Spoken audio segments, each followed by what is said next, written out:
चलिए तो स्टार्ट करते हैं हम लोग। End S 108 operating segment.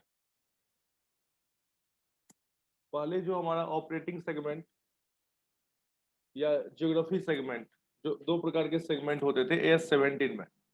तो सर सेगमेंट का मतलब क्या हुआ? सेगमेंट का मतलब हुआ, जैसे मान के चलो आपसे पूछूं मैं, होंडा कंपनी जो है क्या क्या बनाती है, तो आप बोलोगे सर कार बनाती है। हाँ, स्कूटी कार के अलावा स्कूटर भी बनाती है वो, बाइक। बाकी और भी कई सारे कंपोनेंट्स बनाती है वो।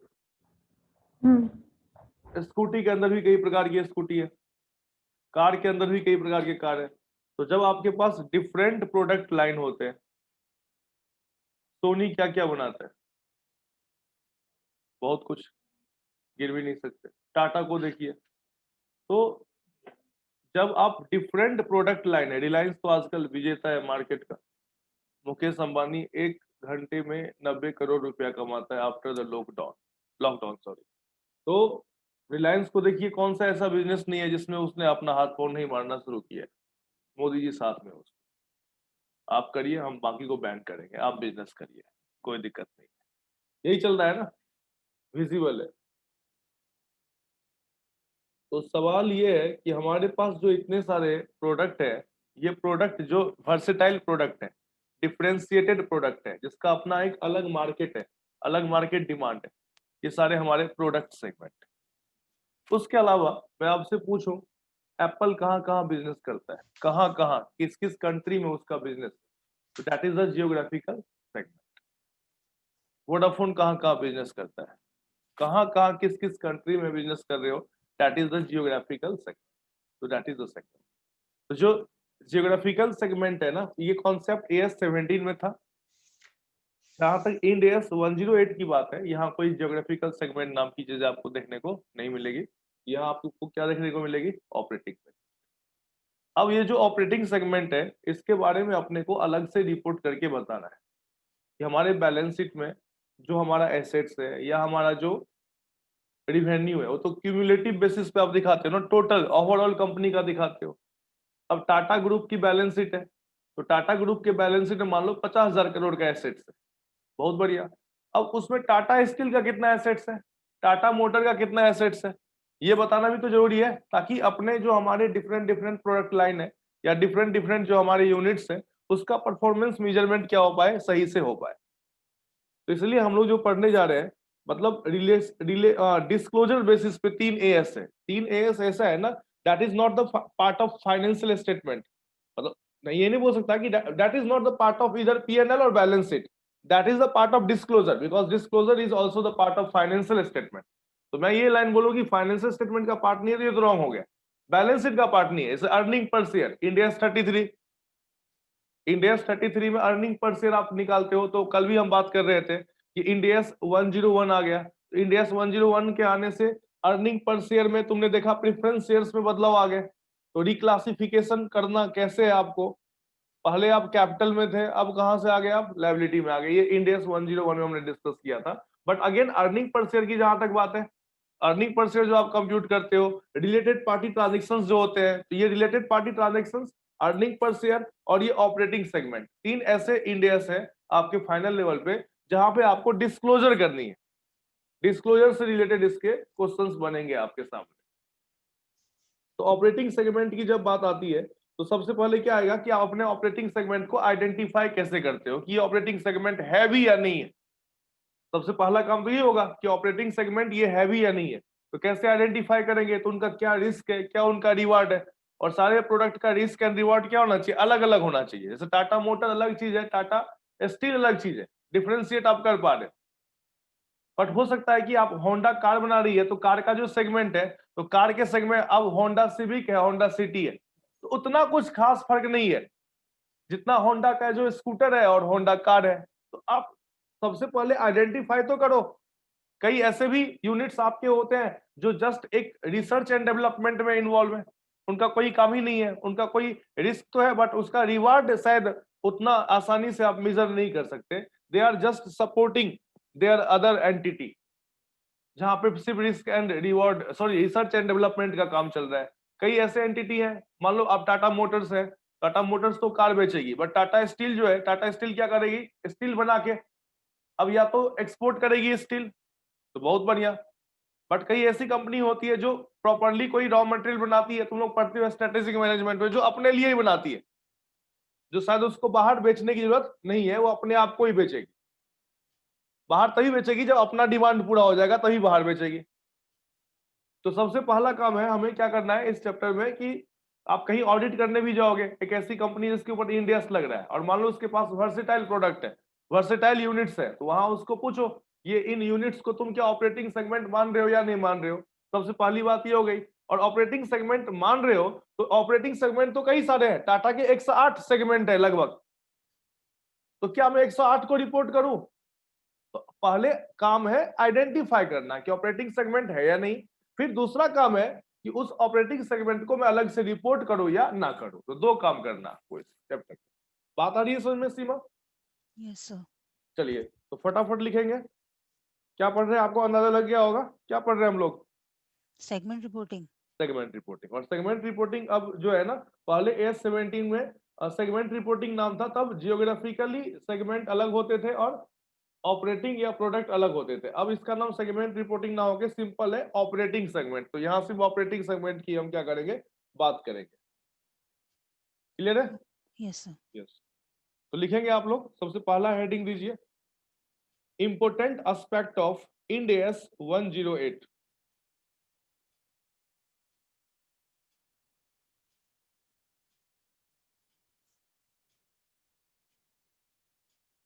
Important aspect of end S 108।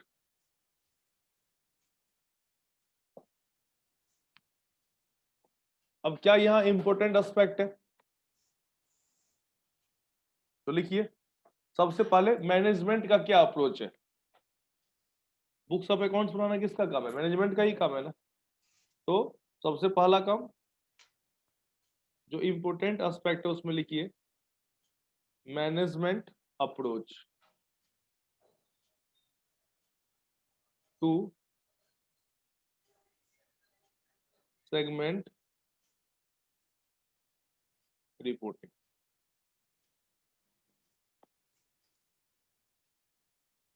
दूसरा क्या है?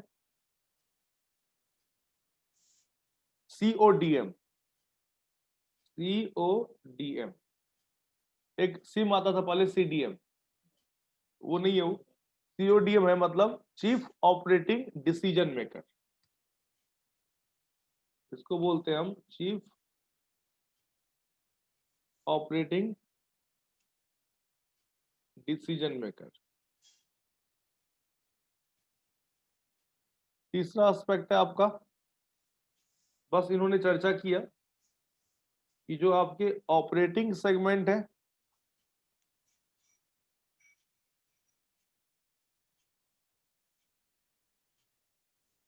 Operating segment vis business segment, इसको बिजनेस सेगमेंट भी बोलते हैं, प्रोडक्ट का सेगमेंट।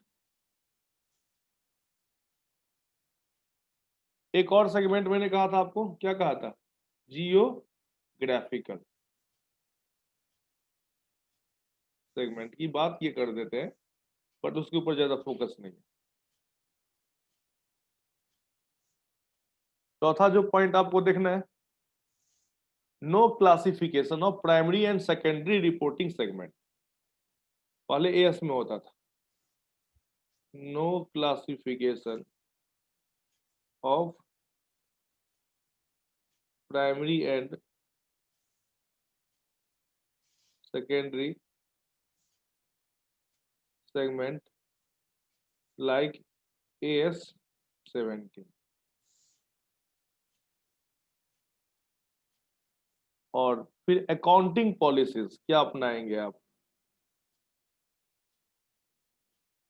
अकाउंटिंग पॉलिसीज क्या अपनाएंगे फॉर सेगमेंट इंफॉर्मेशन। और फिर छठा पॉइंट देखना आपको, disclosure requirement, disclosure requirement for reportable and non-reportable segment. Disclosure requirement for reportable and non-reportable segment.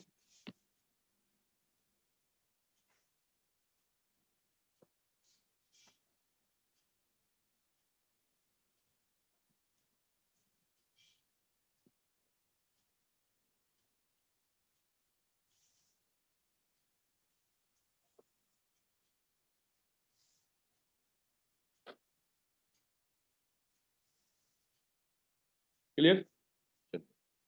फिर नीचे लिखिए, ये इंपोर्टेंट एस्पेक्ट आपको डिस्कस करना है। इतना इंपोर्टेंट एस्पेक्ट आप डिस्कस कर लिए, फिर इंडिया 108 में इससे ज्यादा बातें नहीं। आगे लिखिए, ऑब्जेक्टिव ऑफ इंडिया 108।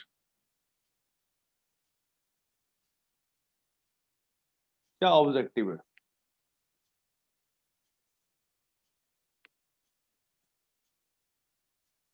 तो सबसे पहला ऑब्जेक्टिव है this standard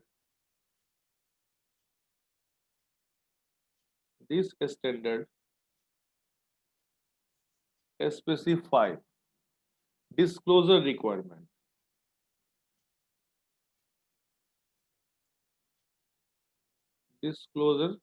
requirement about an entity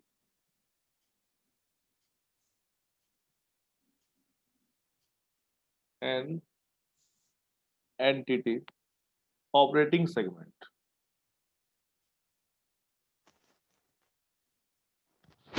operating segment का मतलब बिजनेस सेगमेंट या जो प्रोडक्ट एंड सर्विसेज आप बेच रहे हो, कहाँ कहाँ बेच रहे हो, किस किस एरिया में बेच रहे हो, ये भी आप बता सकते हो। ज्योग्राफिकल कोई दिक्कत नहीं है। दूसरा पॉइंट आपको देखना है कि ये किसको लगेगा, इंडियस, उस कंपनी को जो कंपनी अकाउंटिंग रूल्स के हिसाब से क्या बना रही है, इंडियस तैयार कर रही है।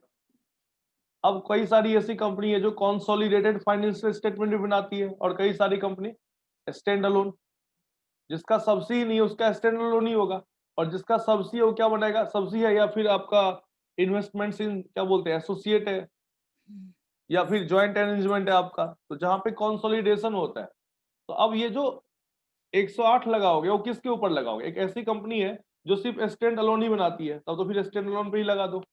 अकेले ही बिजनेस कर रहे हैं, कई सारे यूनिट्स को अकेले ही मैनेज कर रहे हैं। या फिर आपको बोल दे नहीं, ऐसे कैसे संभव है, जो तुम्हारे इतने सारे बिजनेस है तो इतना आसान थोड़ी ना है कि तुम अकेले ही कर लोगे। कई सारे आपके एसोसिएट्स होंगे, है ना, सब्सिडी भी खोला होगा आपने। टाटा के तो सारे सब्सिडी तो है, 108 सब्सिडी है आप पढ़ोगे तो जनरली कहा यह गया है कि जनरली आप देखोगे प्रैक्टिकली तो इंडियंस 108 जनरली उन्हीं कंपनी को लगेगी जो कंसोलिडेटेड फाइनेंशियल स्टेटमेंट बनाते हैं। जनरली प्रैक्टिकली यही होगा। एक छोटा कंपनी के बस की बात भी नहीं है इतना बड़ा डाइवर्सिफाइड बिजनेस स्टार्ट करना। तो आप मान लो टाटा का एक स्टैंड अलोन भी बन रहा है और एक कंसोलिडेटेड भी बन रहा है। तो जब कंसोलिडेटेड बनाओगे आप, मैंने कहा ना क्यूमुलेटिवली आप दिखा रहे हो, टाटा ग्रुप का बैलेंस शीट दिखा रहे हो, तो टाटा ग्रुप का टोटल एसेट्स है तो कंसोलिडेटेड ही तो है। तो मतलब ये कंसोलिडेटेड फाइनेंशियल स्टेटमेंट को ज्यादा सूट करेगा इंडिया 108। नहीं, ब्रांच तो सबसी में आता ही नहीं है, आप कंसोलिडेशन को पहचानो ना। ब्रांच का यदि आप अलग अलग बैलेंस शीट बना भी रहे हो ना, वो तो जस्ट फॉर इंटरनल कंट्रोल,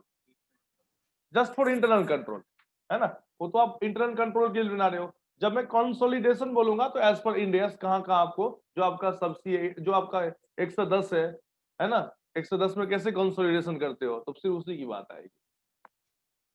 चलिए लिखेंगे फटाफट। इंडियस या दिस स्टैंडर्ड लिखो, आपने इंडियस तो लिख ही दिया। This standard will be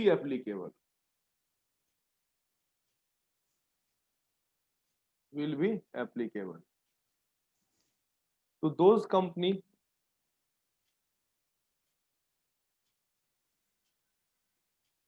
who is required to follow Ind AS as per Companies Act.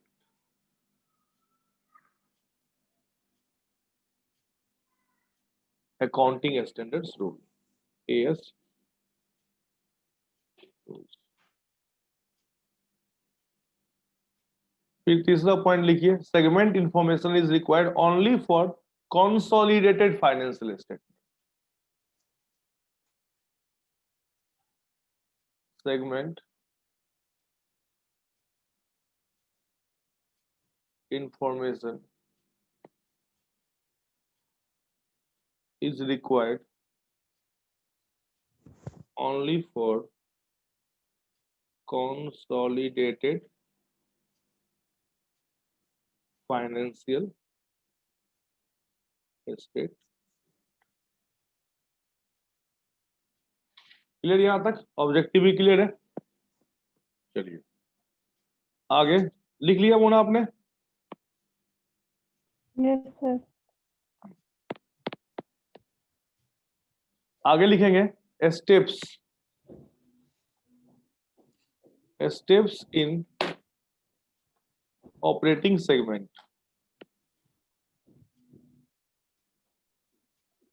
Steps in operating segment. तो सबसे पहला काम है आपका, सबसे पहला स्टेप है आइडेंटिफाई CODM. Identify CODM. उसके बाद आ जाओ आइडेंटिफाई OS ऑपरेटिंग सेगमेंट. फिर उसके बाद है aggregation of OS operating segment. फिर उसके बाद है apply quantitative threshold limit test.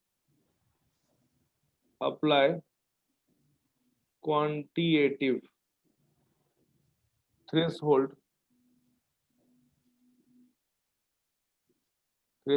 Limit test. इसके ऊपर आप 4 स्टार लगा दो. सम जो है ना जनरली इससे ही आते हैं. ये थ्रेशोल्ड लिमिट का ना न्यूमेरिकली सम बन जाता है. और थ्रेशोल्ड लिमिट में जो पास हो जाएगा डिटरमाइन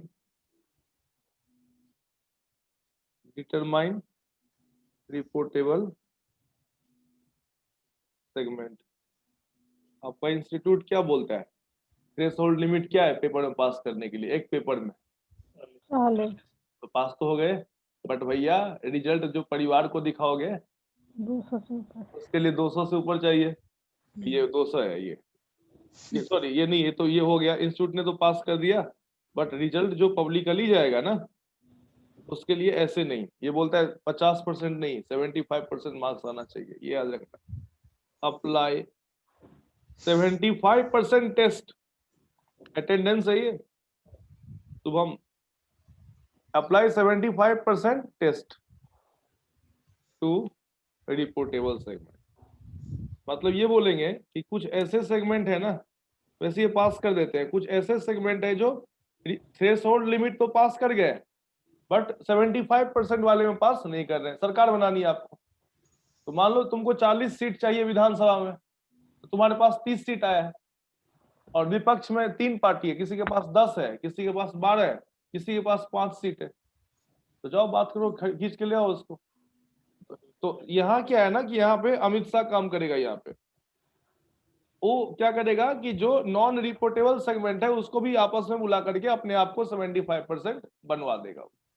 ये समझेंगे आप प्रैक्टिकली. सही CODM क्या है? हाँ बस यही सवाल था, उसको आगे लिख रहे हैं आप. आपका सवाल हमारा जवाब, ठीक है ना? लिखिए नीचे में फटाफट जो जो मीनिंग है आपको समझना है. पहले CODM क्या है, सेगमेंट क्या होता है, तो सारी बातें लिखिए फटाफट. CODM का मतलब क्या हुआ? Chief operating decision. Okay. है ना? लिखिए.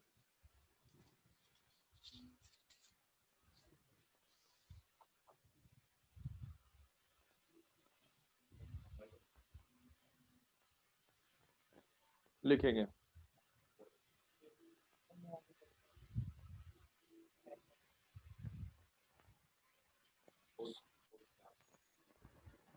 कोट पहनो सही बोल रहे हैं, है ना? लगे कोई म्यूचुअल फंड वाला आदमी आ रहा है बिजनेस में, है ना? मधुरेश सर को देखते थे ना, आ जाओ। जेम्स बॉन्ड, आइए। Identify CODM. सीओडीएम का आप कैसे आइडेंटिफाई करेंगे?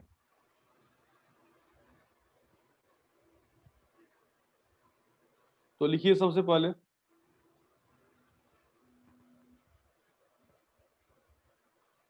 CODM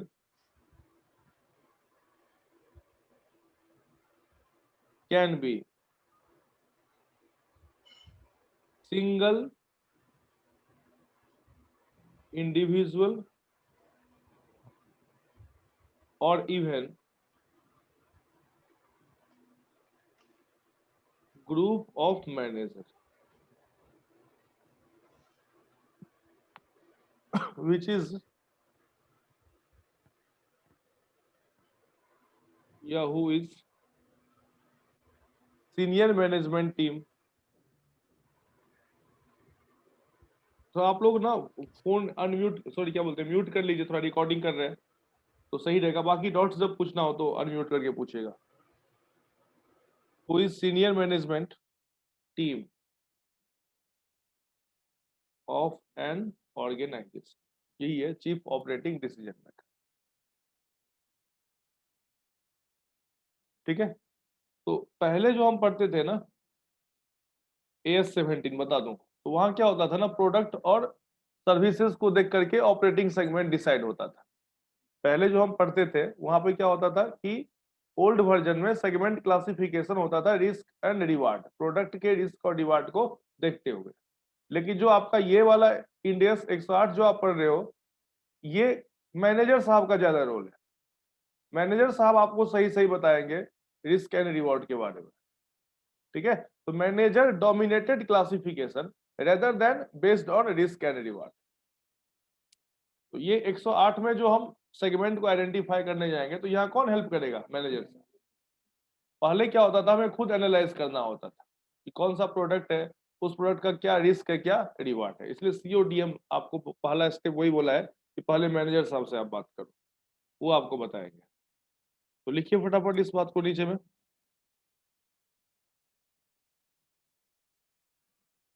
end S 108, end S 108 is manager dominated classification।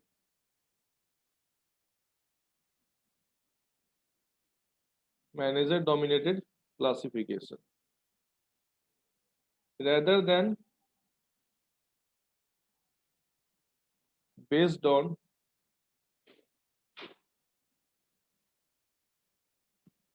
risk and reward।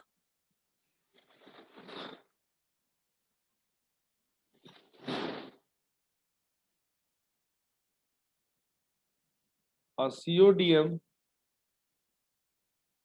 may be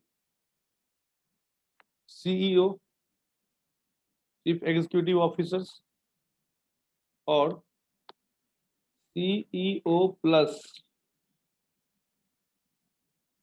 some manager,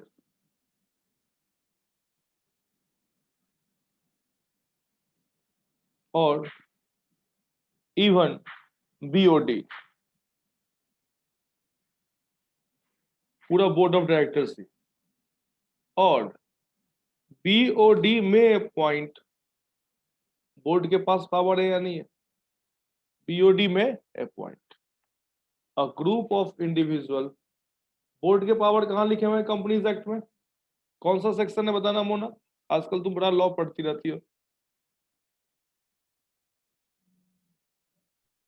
a group of individual S CODM। इतना नहीं पढ़ा, अभी तो स्टार्ट ही नहीं करा मैंने। ओके ओके, अभी स्टार्ट ही नहीं करा, कोई नहीं, चलो कोई बात नहीं।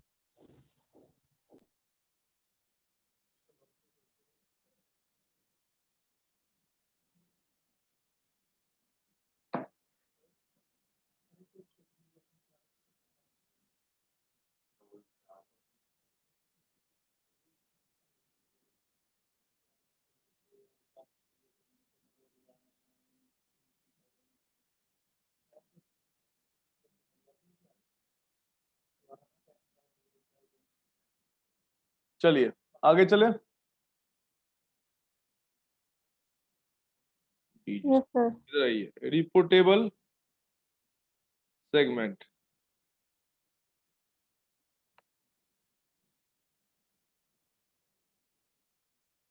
चलो अब पास करवाओ तुम सबको, रिपोर्टेबल सेगमेंट कौन कौन सा होगा।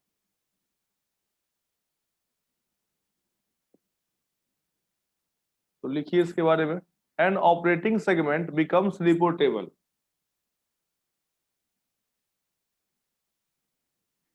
An operating segment becomes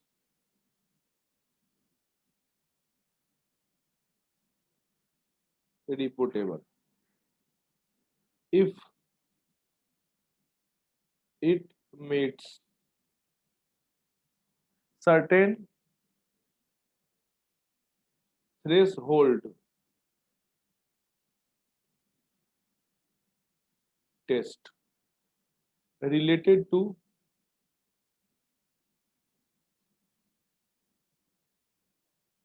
revenue,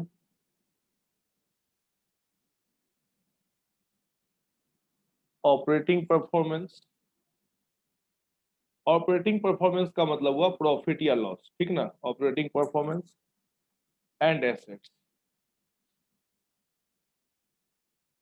अब देखो इसमें कितने टेस्ट पास करने हैं आपको, 1 2 3।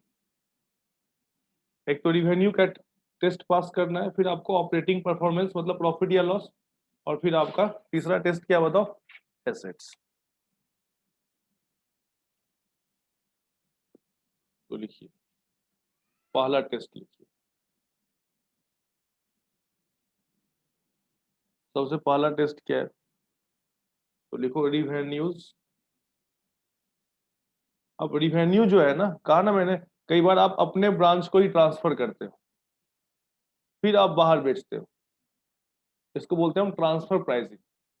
अपने ही ब्रांच को यदि आप भेजते हो तो उसको बोलते हैं इंटरनल, और कस्टमर को बेचते हो तो एक्सटर्नल। तो इंटरनल प्लस एक्सटर्नल दोनों मिला के लेना।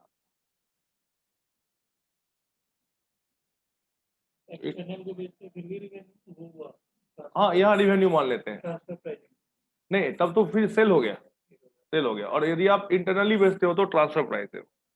तो अकाउंट्स में तो रिवेन्यू नहीं है, बट यहाँ रिवेन्यू है इंडियस के लिए, हाँ क्राइटेरिया के लिए, जस्ट इस बात के लिए रिवेन्यू।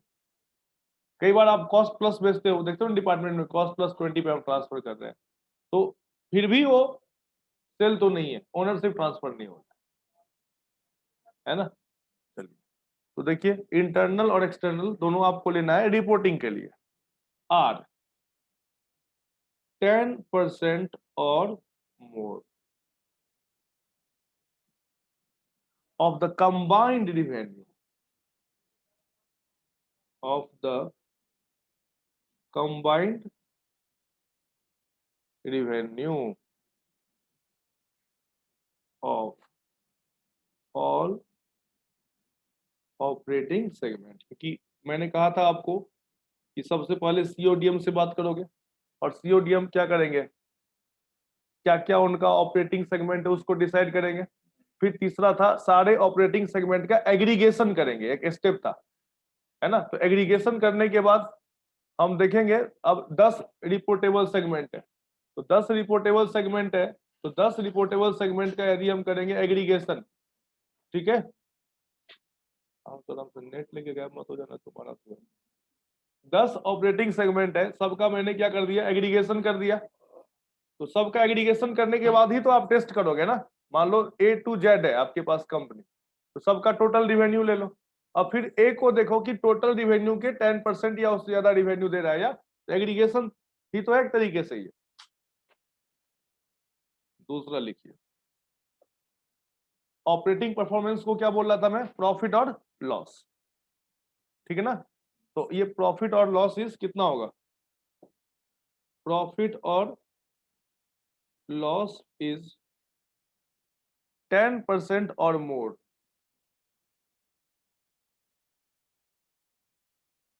10% और more of a point the combined profit, the combined profit of, इसको सही से लिखना, मैथमेटिकली आप थोड़ा सा कंफ्यूज हो जाओगे, तो इसलिए इन्होंने सही लाइन लिखा है, the combined profit of profit making. जब हम प्रॉफिट लेंगे तो combined profit of profit making operating segment OS, and अब लॉस ही ज्यादा है तो क्या करोगे बताओ। तो यहां जो है ना, इस दो बता रहा हूं मैं, अभी आप लिख लो। फिर है the combined loss of loss making operating segment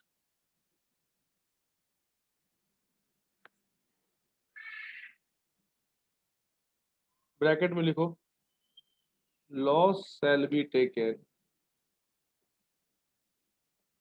as absolute value।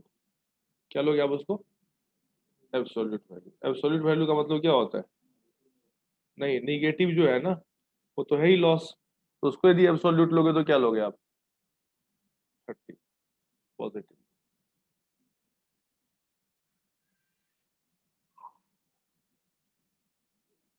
ये ए हो गया, ये बी हो गया, तो whichever is higher, whichever is, sir absolute के बाद क्या लिखा है? जैसे -30 है ना लॉस, तो उसको माइनस परसेंटेज निकालने के लिए -30 ना पढ़ के उसको हम 30 ही पढ़ेंगे। ये प्रैक्टिकली करवाते हैं अभी, आप समझ जाओगे। नीचे लिखना विच एवर इज, बोलो हायर, जो ज्यादा होगा, whichever is higher greater. हाँ, क्या कहने का मतलब बता रहा हूं मैं, देखो देखो यहाँ पे मैं एक एग्जांपल दे ही देता हूं मैं यहाँ पे, आप भी देखना ये एग्जांपल। मान लो आपके पास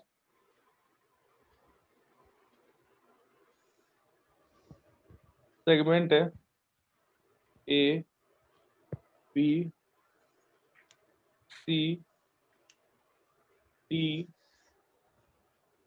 ई एफ टोटल, ये आपके पास सेगमेंट है,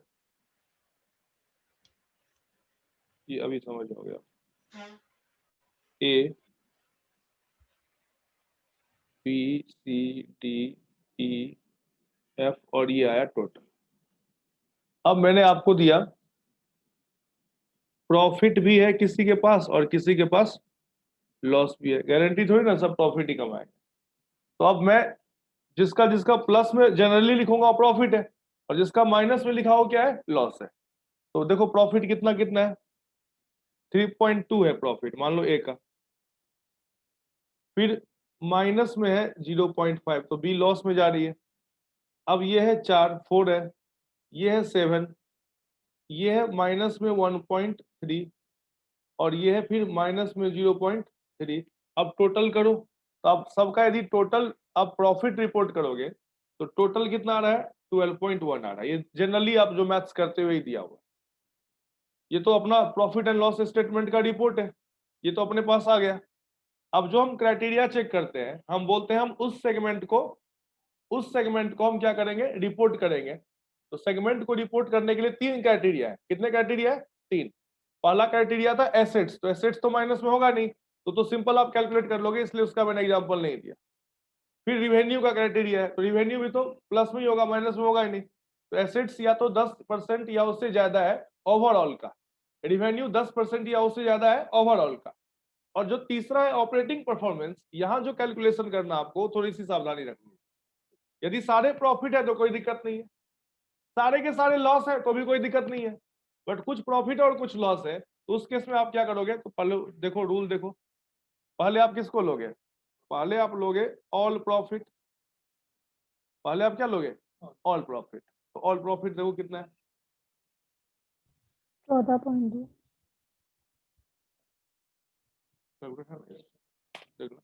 ऑल प्रॉफिट आ गया आपका 3.2 प्लस 4 4 प्लस 7 7 इजिकल टू कितना आ गया? 14.20 आ गया ऑल प्रॉफिट। एंड फिर मैंने कहा ऑल क्या बताओ? लॉस। अब जो यहाँ लॉस पढ़ोगे ना वो एब्सोल्यूट पढ़ो, जैसे माइनस 0.5 है ना, उसको एब्सोल्यूट पढ़ोगे तो 0.5 पढ़ो। फिर आप पढ़ो कितना?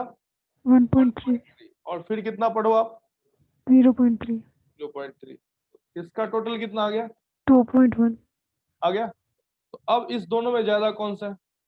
14.2 ऑब्वियस सी बात है, जो हम हायर है 10%। उसको हम देखेंगे। तो हायर यदि हम देखेंगे तो ये कितना आ गया? 14.20 आ गया। ठीक। तो अब जो हम प्रॉफिट परसेंटेज निकालेंगे, या अब प्रॉफिट पर परसेंटेज ना बोलो, अब तुम बोलो अच्छा word, operating performance percentage, that should be 10% और हायर। तो अब मैं यदि ए का निकालूं, B, C, D, E, F, यदि मैं इनका अब निकालूंगा परफॉर्मेंस, तो परफॉर्मेंस आप बताओ मुझे फिर ए का परफॉर्मेंस कैसे निकालोगे? तो ए का जो परफॉर्मेंस होगा सर, तो ए का कितना है? 3.2 है। ए का जो होगा वो क्या होगा? 3.2 को कितना से डिवाइड करेंगे? 14.20 से डिवाइड। ये कितना आ गया? ये 22.54 आ गया। आई बात समझ में? अब दूसरा जो है ना, ये परसेंटेज जो हम निकालेंगे, तो ये कैसे निकालेंगे? एब्सोल्यूट में लेना है इसको। 0.5 डिवाइडेड बाय, बोलो 14.20 ही लेंगे। 3.52 आ गया, पिट गया ये। 10% या उससे ज्यादा होना चाहिए, तो बी प्रॉफिट के बेसिस पे तो नहीं, बाकी फिर उसका हम एसेट्स बेसिस पे देखेंगे, रिवेन्यू बेसिस पे देखेंगे। बात आ रही है समझ में? अब इसका निकालोगे तो 4 डिवाइडेड बाय कितना होगा? 14.20, 28 पॉइंट। तो अब आगे बात समझ में? अब कर लोगे। फिर इसका निकालोगे तो 7 डिवाइडेड बाय ये, फिर ये एब्सोल्यूट लेना है, 1.3 डिवाइडेड बाय यही लेना है, मतलब बेस आपका यही होगा, कहने का ये मतलब। Got it? चलिए ये लिख सकते हैं आप लोग, लिखना चाहें तो। सीमा, लिख लिया आपने? Yes sir. मुझे पता था आपने लिख लिया होगा। जल्दी लिख, चलो मोनिका जल्दी लिखो। सर डन ये सर। जो सर ये जो आपने ये निकाला फिर इसका 10% मतलब कैसे, मतलब ये समझ नहीं आया मुझे। किसका 10%? आप मतलब चेक करते वक्त हम ये देखेंगे ना जो आपने लिखवाया था कि हाँ तो ए 10%। ए जो है, ए देखो ना, ए को यदि हम देखें ऑपरेटिंग परफॉर्मेंस के बेसिस पे, तो ए का कितना परसेंट आया? 22.54। तो ए तो रिपोर्टेबल हो गया ना, हम्म। बट बी का कितना आया? 3.5। तो बी प्रॉफिट के बेसिस या लॉस के बेसिस पे, मतलब ऑपरेटिंग परफॉर्मेंस के बेसिस पे बी तो रिपोर्टेबल नहीं।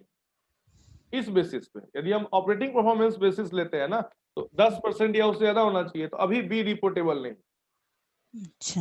ये कहने का।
डन। तो क्या लिख रहे थे हम? ये लिख रहे थे पहला कौन सा चेक करेंगे? पहला हम चेक करेंगे रिवेन्यू एक सेगमेंट का, चाहे वो इंटरनल रिवेन्यू हो या एक्सटर्नल, चाहे वो विद इन कंपनी तुमने बेचे हैं या कंपनी से बाहर बेचे हैं, रिवेन्यू चेक करेंगे। रिवेन्यू यदि 10% या उससे ज्यादा है तो तुम्हारा ऑपरेटिंग सेगमेंट रिपोर्टेबल हो। दूसरा मैंने कहा आपको प्रॉफिट और लॉस, जिसको आप बोलते हो ऑपरेटिंग परफॉर्मेंस, तो यहाँ आपको ये ध्यान रखना था। तीसरा क्या कहा था मैंने? ये और है, ये जो है ना, ये समझो ना, और है, मतलब ये हो गया तो फिर ठीक है, तो इन तीनों में से कोई एक होना चाहिए, ठीक है? तो yes, any one of the condition है ये, एक तरीके से आप ये समझो, ऑल कंडीशन नहीं है। आप और प्लीज लिख देना, ये और का मतलब समझ ना, और का मतलब तीनों में से कोई एक सा कंडीशन। और एक बार और लिखना। आप क्या लिख लिया आपने? रिवेन्यू लिख लिया, ऑपरेटिंग परफॉर्मेंस लिख लिया मैंने। अब तीसरा क्या है? एसेट्स। आप रहने दो, आप बाद में लिख लेना, कोई दिक्कत नहीं, आप बस देख लो। एसेट्स आर 10% और मोर of combined assets of all operating sectors.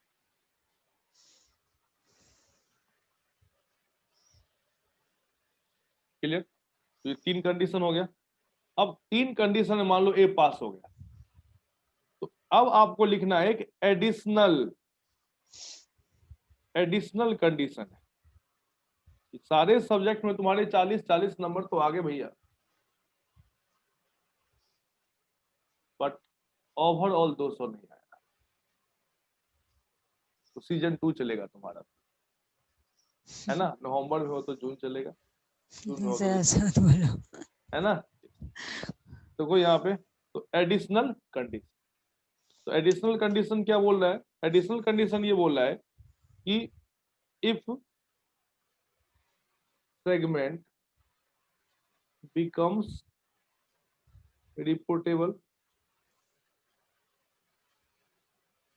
then external revenue, ध्यान देना, एक्सटर्नल रिवेन्यू जो आपने बाहर बेचे कस्टमर को, डिपार्टमेंट को ट्रांसफर किया, उसका नहीं, external revenue of reportable segment, RS, reportable segment, should cover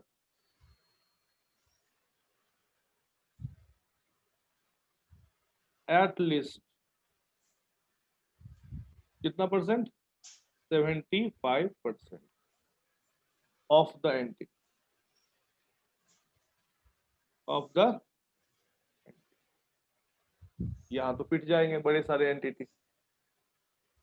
सरकार बनानी है ना आपको पार्लियामेंट में, तो कितने सीट चाहिए आपको? 222 सीट चाहिए। तो सब तो मोदी जैसे सरकार नहीं है कि 313 सीट ले आएंगे, भारी बहुमत से जीतेंगे। तो जब भारी बहुमत नहीं आया, मतलब कहने का ये मतलब है कि सेगमेंट भले ही रिपोर्टिंग हो गया, बट पूरे बिजनेस का जो रिवेन्यू है उसका कितना परसेंट आना चाहिए? 75। आ गया तो बहुत बढ़िया, और नहीं आया तो फिर बात करो उन विधायकों से जो खाली बैठे हुए, मतलब जो नॉन रिपोर्टेबल है उसको आप साथ में ले लो 75 पूरा करने के लिए। समझे? यही से लगता है मुझे अमित शाह ने ज्ञान लिया है कि कैसे सरकार बनती है। ये फिर आपको बोल भी रहे हैं, क्या बोल रहे हैं ये बोल रहे हैं कि यदि आपका मैच नहीं हो रहा है, बताओ, मैच नहीं हो रहा है, 75% क्राइटेरिया पे आप नहीं आ रहे हो, तो आप क्या करोगे बताओ? किसी दूसरे अनरिपोर्टेबल सेगमेंट को आप अपने साथ ले सकते हैं। तो यहां लिख लो आप नोट में लिख लो, इफ द एक्सटर्नल रिवेन्यू, इसको मैं डिक्टेट कर रहा हूं, जल्दी लिखिए। If the external revenue, if the external revenue of reportable segment is lesser than 75%, is lesser than 75% of the entity revenue, of the entity revenue. Then add more and more segment. Add more and more segment to make them reportable. To make them reportable such that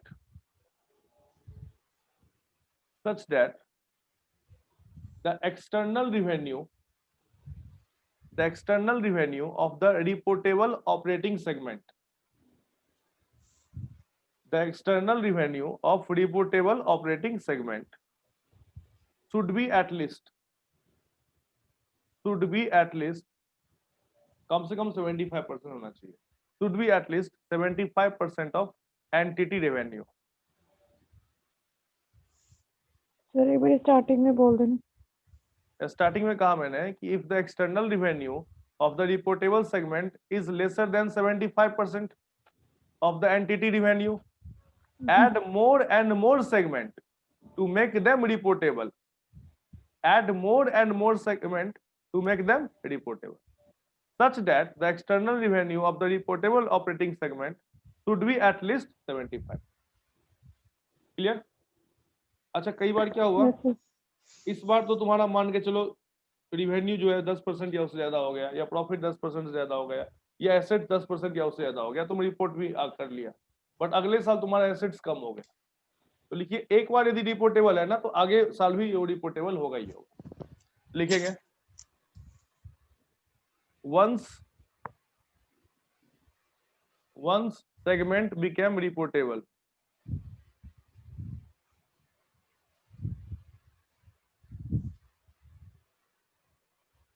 in preceding period,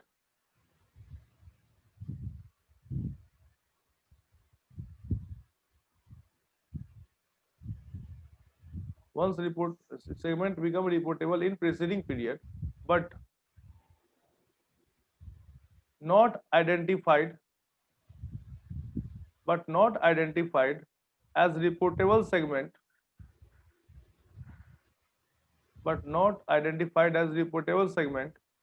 in the immediately preceding period,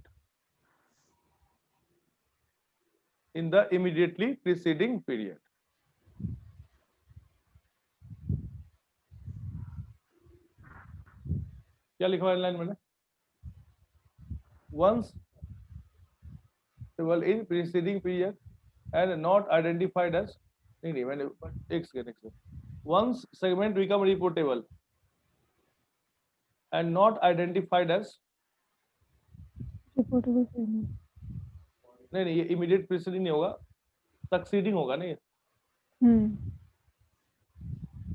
succeeding preceding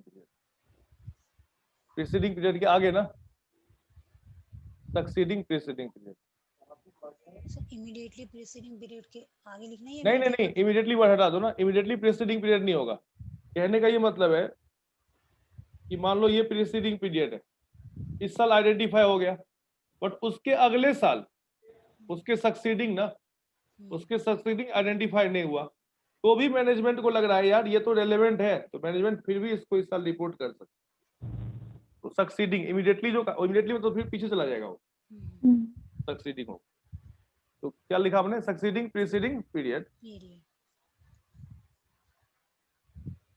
और फिर से repeat करिए, one segment became reportable in preceding period but not identified as reportable segment in the succeeding period कर दो ना, succeeding period ही कर दो, ये लाइन गलत हो गया थोड़ा सा, है ना, अब सही है, succeeding period,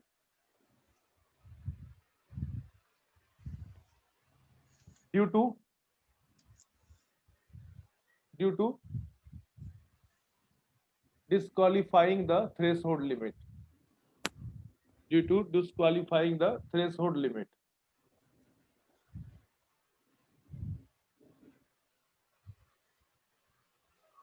it is the choice of management,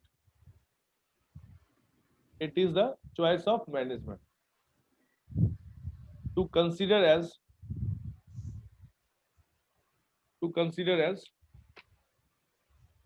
reportable segment. Clear? तभी मैनेजमेंट उसको कंसीडर कर सकती है। Last line finally last line लिख दीजिए। आप पहले बोलते पहले लिख देते, लास्ट लाइन लिख दीजिए। फाइनली नोट लिखना है इसको, नोट में लिखो इसको। फाइनली के साथ ये नहीं नोट लिख लो last line. Finally if management wants they can consider any segment. Management को लग, जैसे तुम लोग ऑडिटर में पढ़ते हो ना की मैटर्स, कैम, यहां भी कैम है। If management wants they can consider any segment, if management wants they can consider any segment not complying with the above condition, not complying with the above condition as reportable segment, as reportable segment। Management को यदि लगता है कि हमें बताना चाहिए इस product के बारे में, गैलेक्सी के बारे में, नया प्रोडक्ट आया हुआ है, कितना कमा के दिया आपने, बिल्कुल नया ही आया, not complying with the above condition as reportable segment, as reportable segment। देखते हो ना, कोई प्रोडक्ट आता है मार्केट में और आते ही अच्छा बिजनेस कर लेता है, भले वो क्राइटेरिया फिल नहीं कर रहा है, लेकिन यदि उसका अच्छा वजूद है कॉम्पिटिटर्स के बीच में तो आप उसको आइडेंटिफाई करके रिपोर्ट कर सकते हो। तो सारे फॉर्मूले की ऐसी की तैसी कर सकता है कौन? मैनेजमेंट। तो अब तुम्हारे एग्जाम में यदि आया सवाल, कौन सा वाला? एसेट्स, रिवेन्यू और ऑपरेटिंग परफॉर्मेंस वाला, तो तुम सवाल मत करना, यही लाइन लिख देना। सवाल की ऐसी की तैसी, मैनेजमेंट चाहेगा तो किसी को भी कर सकता है, इसलिए सवाल जो है ना विचारहीन है, बेबुनियाद है, ये मत करिएगा। आपको सवाल जो है ना उस सवाल के हिसाब से आंसर देना है, ठीक है? तो अगेन आप लोगों को मैं पीडीएफ भेज देता हूं, बट आप लोग उसको देखते हो नहीं, जहां तक मुझे लग रहा है। तो कल की क्लास में जो 101 वाला है, 101 का भी वीडियो देख लेना, 101 के सम करने हैं, और कल की क्लास में और फर्दर इसके भी सम करने हैं, ठीक है? तो मिलते हैं कल आप लोगों से 8:30 AM to 10।